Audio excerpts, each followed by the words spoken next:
Hello and welcome to another Soul Leveling Arise video. In this video I'll be covering the newest character in the update, Meilin Fisher. So we'll go ahead and head over to the codex and look at this character. She is a water support character, and from what I've seen so far it looks like she's going to be very useful for water teams and core attack builds. But let's take a look at her skills and her buffs and whatever else that she gives, because basically she's going to be competing with Min, and Min has a good rap sheet of what he does. So let's see how well she does against that. First, we'll look at her weapon. It's the easiest thing to look at without having anything attached to it, so we'll take a look at it first.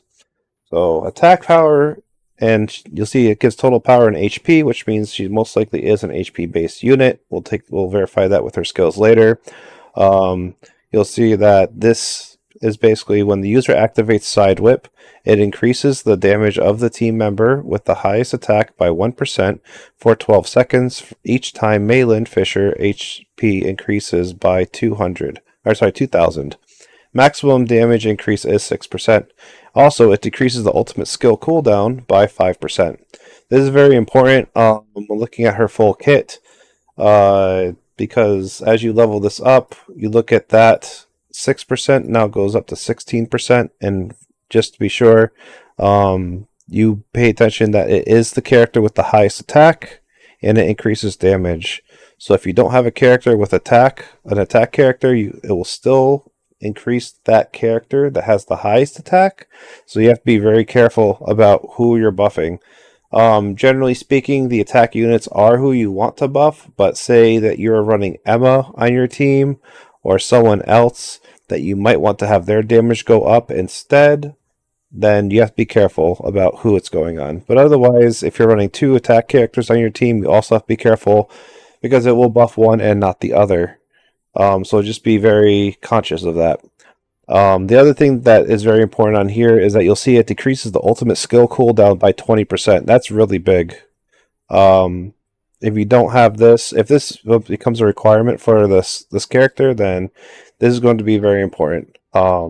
Because if you don't have this weapon, you're going to have to run something like the one-hit kill or something else. But if this does work, that you can use her ultimate every single cooldown, then or every single swap out in her rotation, then you're going to want to run the destroyer set just so that you can make sure that her ultimate is charged in time. Alright, so after that, we'll take a look at her base skills. Her base skill for her basic attack, left click, is going to do just damage. It is HP based, like I mentioned before.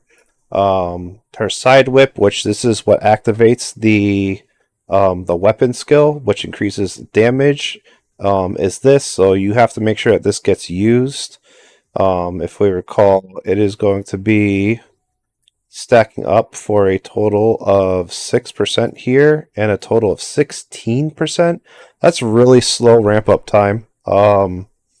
Especially speaking normally, you're only going to be using your core attack on one rotation around every 20 seconds. To use it 16 times is going to be probably longer than the fight.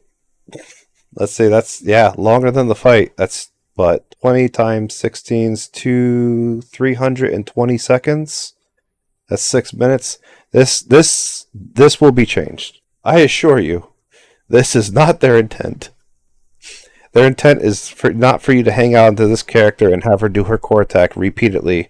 So I think that they will change this in the future, but as of now, this isn't a great thing or a great part of this weapon. Moving back on to the skills, we're looking at, this is her Q ability, or her first ability. Basically it just does damage, and when it hits, it's going to restore for 5% of her HP. So you are going to want to stack as much HP as possible onto this character. Next you'll have up. Up is going to basically do damage, knock things airborne, put So Cute effect on the whole entire team, and more importantly, or I guess not as more importantly, but also important, is that it's also going to remove the target's shield. Before this, we only had Huang Dong-su, which could remove shields. Now Meilin Fisher can also fill in that role. And you'll see that So Cute down here basically increases the user's core attack damage by 8%, and the duration is 8 seconds. 8 seconds is not very long, so you'll want her to be before Alicia or whoever you're using core attack. Core attack skills generally in this game are very powerful on only certain characters. I think Huan Dong-su is on that list of characters, and I think Alicia obviously is number one for that. Next, we'll be going to her support skill. Her support skill is going to be, again, it's going to be water damage. It's going to be based off of HP. It puts airborne. It removes shield. It also heals instantly and also puts the effect Berry on Pumped Up. Berry being her cat. It increases the user's attack by 16% and decreases the user's damage taken by 16%. Duration 16 seconds. The duration is quite long, quite good.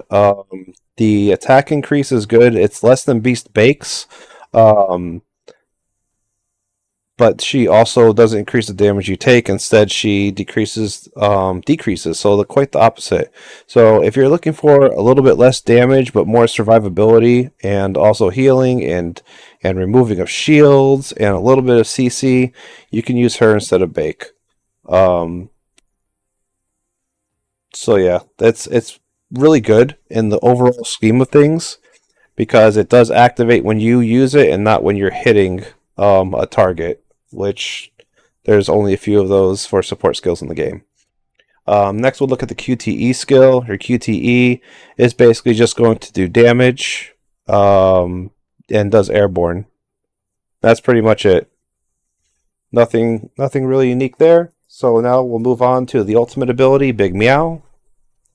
Big Meow does an okay amount of damage here. You see 874. It's not really that much. Cooldown is 45 seconds and uses 100% of the power gauge as usual. Water damage. This skill does knockdown to the target. When the user uses the skill, grants the pumped up effect for all team members. Pumped up is going to increase all team members' attack by 8%. Defense by 8%, crit hit rate by 8%, core attack by 8%, and defense or decreases the user's damage taken by, you guessed it, 8% for 24 seconds. 24 seconds is a really long time. This gives you a lot of time. As we saw before with her weapon, that we were looking at it decrease the cooldown of this ability. You're going to want to get this ability out basically every single time you swap to her. So it will be a constant 8% at this point. Increase of attack, defense, crit hit, and core attack, and decreased damage taken. Most important thing noted on here, she's not buffing HP. So she's not going to buff Seo's damage, and she's not going to buff Emma's damage or anyone like that. Next, we'll move on to her advances. At advancement 0, you'll see that she gets a debuff. We'll see if I can read from top. When Rear Lash and Cat Rush hit, so Rear Lash is going to be her Q ability, and her Cat Rush is going to be her QTE ability. It inflicts Cuddle Puddle effect on the target. Cuddle Puddle increases water damage by 5%, debuffed on the enemy. So any enemy you hit is going to take more water damage with her E skill, her Q skill, or her QTE skill. Then it has another effect here when the user uses Side Whip, so this is going to be her core attack, or you use Up, which is her E skill. Then, or you tag out, it grants By Meow effect to all the team members. By Meow increases attack by 8%, defense by 8%, and it lasts for 16 seconds and stacks up to 3 times. So every single time you do a basic rotation onto her, you're going to do her Q, you're going to get the debuff on for both her Q and her QTE. You're going to use her E skill. Her E skill is going to activate her core attack skill, and also give you one stack of By Meow. Then you're going to use her core attack skill, give you a second stack, and then when you swap her out, or tag out, you're going to get a third stack. So you'll get 3 stacks every single time you swap to her. You don't have to worry about swapping back to her to maintain this buff. Every single time you're on her, you'll be able to get the max amount of stacks each time. We'll go to advancement 1. The damage of Up, her E skill, increases by 64%. So basically, it's going to increase this 475. I don't really think it's that big of an increase. So let's go, like, the rest of it should be better. When the user uses up grants the cat butler effect to the team member with the highest attack. So again, this is buffing only the team member with the highest attack, just like the weapon did. So it's focusing only one character, one hero, one hunter, sorry. So cute effects ability is also enhanced. So Cat Butler, this is only going to affect the highest attack. Meilin Fisher takes 64% of the user's damage taken directly, grants the super armor effect duration for 8 seconds. So this is good. This is kind of like cover if you played like Final Fantasy or some other JRPGs, where you'll take the damage for that person and they won't flinch when they're hit. The duration is kind of low, 8 seconds, so pretty much you'll be popping this almost like the second to last skill or last skill before you swap to the next character. You'll see that Cat Butler cannot be applied to Sung Jin Woo, and Meilin Fisher cannot take continuous damage or damage from certain effects of other team members. This is going to be debuffs that's talking about like poisons or bleeds or dots like that. It won't transfer to her. It will stay on the character that is on for the debuff. You have So Cute.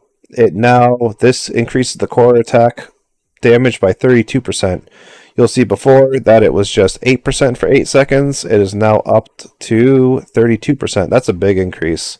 It is a pretty good advancement. I would say that this is a good point to get to. Let's see if the next one's as good. Advancement 2, we'll see increase all team members' attack and defense by 8%. So this is just going to be active always. Additionally, increase the attack and defense of water element team members by 8%. So this is going to be 16% for all water members' attack and defense. Again, this is really good, but there's not really a defense-based water unit in the game that we'll use, so not really great. Maybe we'll be getting another water unit soon. No, I'm joking. Please no more water units for a while. It's an okay advancement. 8% is not too big, not too little. Really good, obviously, if you have Alicia, you're running Alicia at a strong amount. So it's pretty decent. 16% for Alicia is great. Advancement 3 here is when rear lash hits, all team members' power gauges are charged up by 8%. When rear lash hits an elite or higher monster, all team members' power gauges are charged by 8%. So I'm guessing this is going to be 16 additively, kind of like the previous one, but this is just weird, like written weirdly. I'm guessing it's an additional, which is great. So every single time you use this and you hit basically a boss, you're going to be getting 16% of your power gauge. So she's pretty much getting her skill back, her ultimate back every single time is what you want to focus on. If you aren't getting your ultimate back every single time, then running the destroyer set or running 4-piece one-hit kill is the option. I don't think one-hit kill is fully the option because of the 2-piece not being that great. And this is obviously the sets that you will run before you get to the 8-piece sets, which I will cover later on. You'll see that advancement 4 isn't that great. It just increases the user's HP by 8%. This is what we usually see on a 4-star. And then 5-star normally is going to be the biggest one. Let's see the effect here of pumped up are enhanced.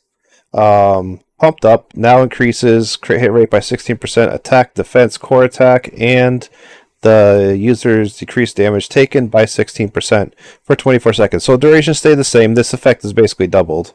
It's really good. It's not crazy, but it's good.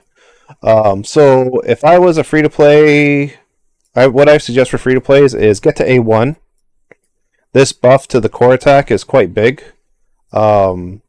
This character kind of has everything stack and stack and stack on top of each other. It ends up being a really, really large amount of buffs. But getting to A5 is going to be... It's nice, but it's a lot to get there. So I think it's either A1 is a good point. A2 is also a really good point if you have Alicia. A3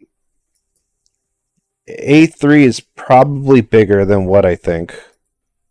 It's probably bigger than it looks. because it enables you to use her ultimate every single rotation. So now you are looking at this buff having 100% uptime rather than just 50% uptime, which is huge. And obviously that gets doubled when you do get to A5. So that's the breakdown for her skills. For her armor, what I suggest for her breakdown for that is if you are not getting her ultimate off every single time, you need to balance the one hit kill. If you need to get the cooldown lower, 20% of 45 seconds is not going to be enough to have it happen. So you might have to run the one hit kill on her, and then when you have her at A3, have her charge every single time you use that skill to get it up. But basically, running her ultimate every single go around is going to be pretty important to try and get done. And again, that's also only if you're running this A5. If you don't have the weapon A5, I would run Destroyer or the Noble Sacrifice just for the extra team buffs. The same thing basically that you would run on Min. Essentially, if you run her with Min, then just run the opposite one on the other. Either way, it'll be really good, actually, if you run her and Min, because it will charge her ultimate. You could probably even do the one-hit kill with Min on the team specifically. So Min, her, and Alicia. And that's pretty much it for hers. There is also an 8-piece set that I did mention. We'll take a look at that real quick. The 8-piece burning basically at that is going to be when you tag out, increases the user's damage dealt by 20% and recovers HP. So this is going to be good if you run it as well with the outstanding connection, but I don't think it outweighs the outstanding connection, as outstanding connection is 28%. But yeah, it does also last 20 seconds, which is a good amount of time. So yeah, but we'll get into that more as we actually get access to all those sets. So once again, I hope this video was informative and was able to help you guys, and I hope to hear from you guys in the comments below if you like it. And I'll see you guys in the next video.